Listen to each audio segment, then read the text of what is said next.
Tugas dan tanggung jawab polisi di bidang lalu lintas merupakan implementasi dari amanat Undang-Undang Lalu Lintas Angkutan Jalan yang mencakup yang pertama kaitan dengan edukasi atau pendidikan tentang tertib berlalu lintas yang dikembangkan menjadi literasi atau kalau istilahnya menjadi literasi for road safety.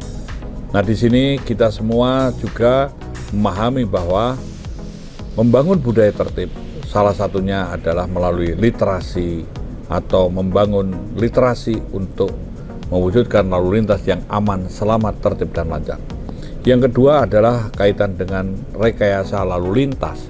Rekayasa lalu lintas merupakan suatu penjabaran dari manajemen kebutuhan, manajemen kapasitas, manajemen prioritas, manajemen kecepatan, dan manajemen emergensi. Karena penanganan di bidang lalu lintas berkaitan dengan black spot atau daerah rawan kecelakaan dan trouble spot yang berkaitan dengan kawasan atau daerah yang rawan kemacetan. Selain itu juga melakukan kajian baik di wilayah perbatasan, wilayah perkotaan, lintasan, kawasan industri, juga kaitan dengan angkutan sungai, danau, dan penyeberangan. Yang ketiga adalah berkaitan dengan penegakan hukum.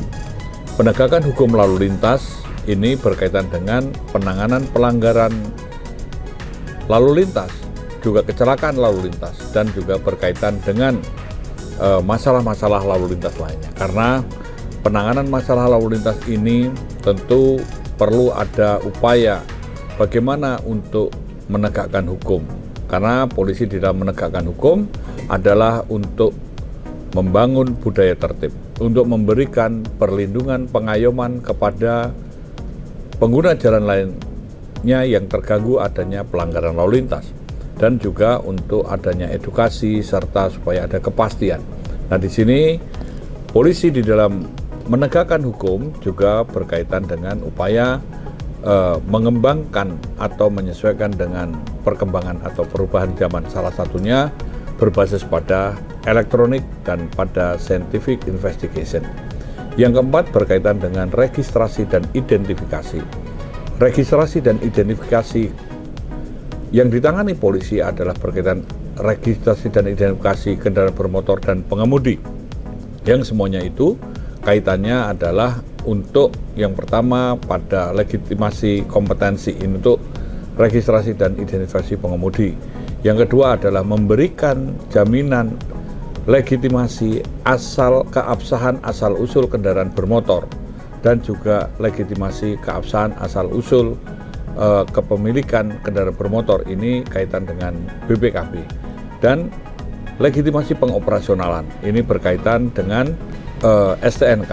Dan selanjutnya adalah untuk mendukung penegakan hukum atau fungsi kontrol, serta sebagai bagian dari forensik kepolisian, serta untuk memberikan pelayanan yang prima kepada publik di bidang lalu lintas angkutan jalan.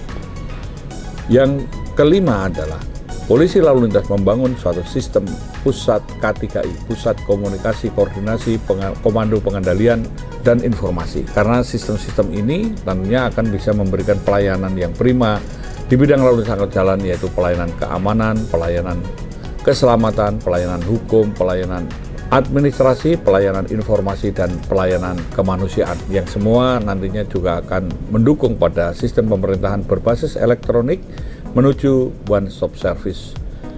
Yang keenam adalah berkaitan dengan analisa dampak lalu lintas.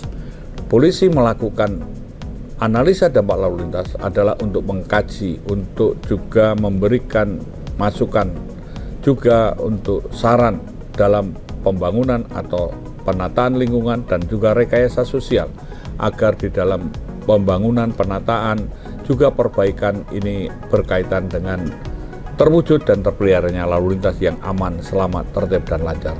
Yang ketujuh adalah berkaitan dengan traffic board atau kemitraan, karena polisi di dalam membangun lalu lintas yang aman, selamat, tertib, dan lancar adalah berkaitan dengan pemangku kepentingan lainnya. Di sini dalam kemitraan polisi bisa bersama-sama membangun sinergitas agar di dalam mencari akar masalah dan menemukan solusinya dapat diterima semua pihak, sehingga semua ada harmoni dan bisa mendukung upaya-upaya meningkatkan kualitas hidup masyarakat. Di dalam hal ini juga tentu kaitan dengan meningkatnya kualitas keselamatan dan menurunkan tingkat fatalitas korban kecelakaan dalam berlalu lintas serta terbangunnya budaya tertib berlalu lintas. Dan yang ke-8 adalah berkaitan dengan koordinasi dan pengawasan terhadap penyidik pegawai negeri sipil atau PPNS. Di sini polisi sebagai aparat Korwas PPNS tentu akan menjalankan dialog serta mencari solusi yang terbaik di dalam upaya-upaya membangun atau mewujudkan lalu lintas yang aman, selamat, tertib, dan lancar, meningkatkan kualitas keselamatan dan menurunkan tingkat fatalitas korban kecelakaan, serta upaya-upaya membangun budaya tertib dan memberikan pelayanan yang prima di bidang lalu lintas angkutan jalan.